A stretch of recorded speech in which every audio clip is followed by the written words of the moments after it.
Good morning, students. Today, we are going to discuss about the practical application of Kirchhoff's second rule. It is also called voltage rule or loop rule.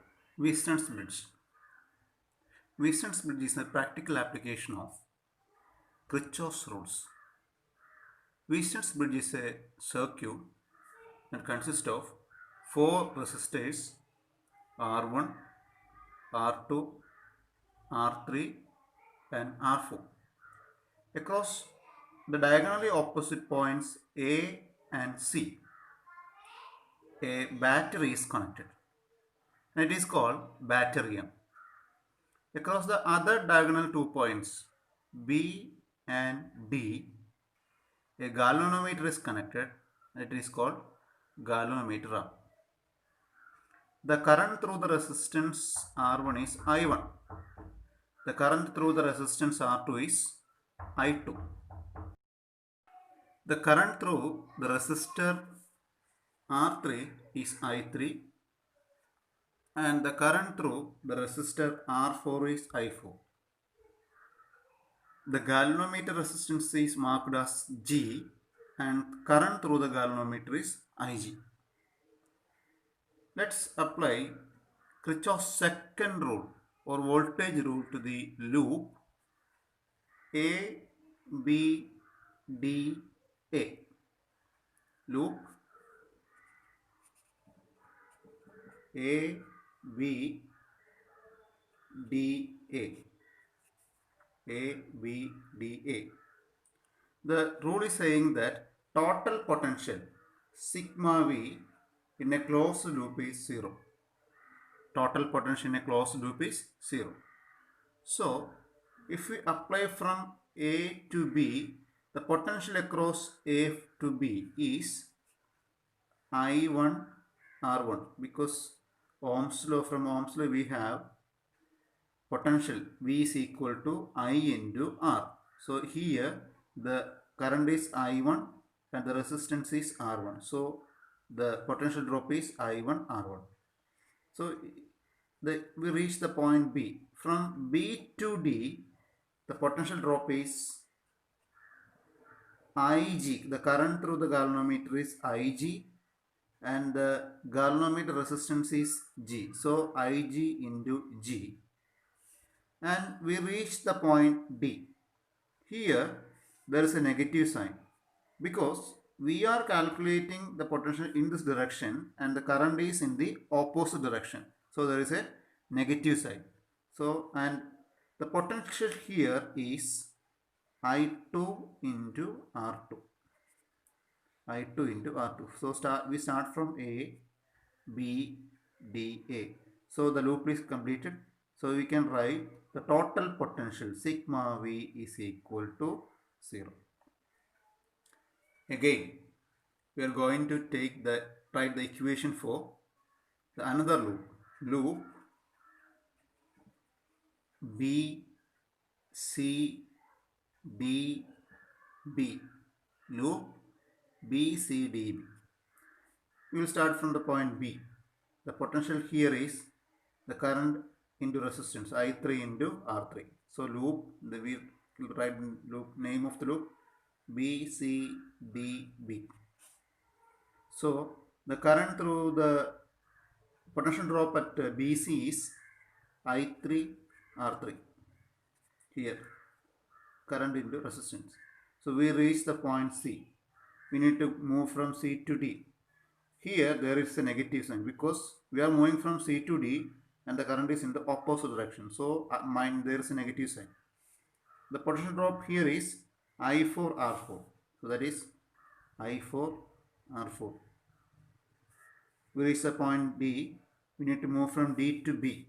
So D to B, the potential drop is Ig into G. We are moving from here to here and the current is in the current through galvanometer is Ig and the resistance of the galvanometer is G. Therefore, the potential drop there is Ig into G. The negative sign is because we are moving from D to B and the current is in the opposite direction, so there is a negative sign. So we'll complete the loop BCDB, BCDB. So total potential is equal to 0. So these are the two equations in loop ABDA and BCDA, BCDB. This is equation number 1 and this is equation number 2. So at balanced condition, the current through galvanometer Ig is equal to 0. So at the balanced condition, current through galvanometer is 0. We are adjusting the current in the circuit so that the current through the galvanometer is 0. So this term vanishes, Ig into G, from equation 1, and here also Ig into G. These two term vanishes, and the balance equation will be, first equation will be I1 R1 minus I2 R2 is equal to 0. Similarly, the second equation becomes I3 R3 minus I4 R4 is equal to 0. From the figure, we will find that if there is no current through this line, this galvanometer, then the current through the resistance R1, I1 will be same as I3. So I1 is equal to I3. So I1 is equal to I3.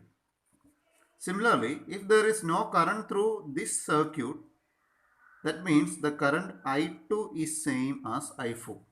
So here I2 is equal to I4. So this is, we will mark it as equation number 3 and this is equation number 4.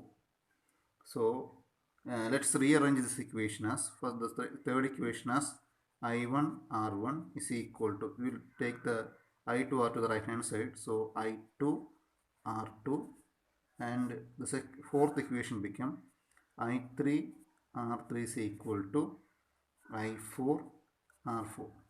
If we divide these two equations, we will get the equation as I1 R1 by I3 R3 and right hand side as I2 R2 by I4 R4. We have the current through galvanometer is Ig and the resistance of the galvanometer is G. Therefore, the potential drop there is Ig into G. The negative sign is because we are moving from D to B and the current is in the opposite direction, so there is a negative sign. So we'll complete the loop BCDB, BCDB. So total potential is equal to 0. So these are the two equations in loop ABDA and BCDA, BCDB. This is equation number 1 and this is equation number 2. So at balanced condition, the current through galvanometer Ig is equal to 0. So at the balanced condition, current through galvanometer is 0. We are adjusting the current in the circuit so that the current through the galvanometer is 0. So this term vanishes, Ig into G, from equation 1, and here also Ig into G. These two term vanishes, and the balance equation will be, first equation will be I1 R1 minus I2 R2 is equal to 0. Similarly, the second equation becomes I3 R3 minus I4 R4 is equal to 0.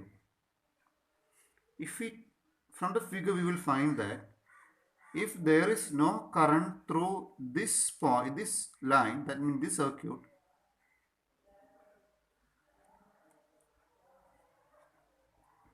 from the figure we will find that if there is no current through this line, this galvanometer, then the current through the resistance R1, I1 will be same as I3.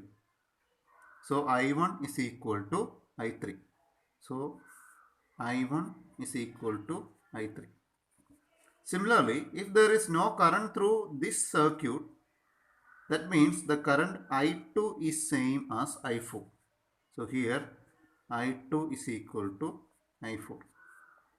So this is, we will mark it as equation number 3 and this is equation number 4. If we rearrange this equation number 3, when we are taking the term I2R to the right hand side, we will get the equation as I1 R1 is equal to I2 R2. Similarly, equation 4 becomes I3 R3 is equal to I4 R4. If we divide these two equations, I1 we will get as I1 R1 divided by I3 R3 is equal to I2 R2 divided by I4 R4. We have already written that I1 is equal to I3 and I2 is equal to I4. If I1 is equal to I3, these two terms will cancel each other. Similarly, I2 and I4 are same, so they will cancel each other. So the balance terms are R1 by R3 is equal to R2 divided by R4. If we rearrange these two equations, if we interchange these two terms, we will get the equation as R1 divided by R2 is equal to R3 by R4. This equation is known as Weiston's bridge condition. If we know any three of these resistors, we can find the fourth unknown resistance using this equation.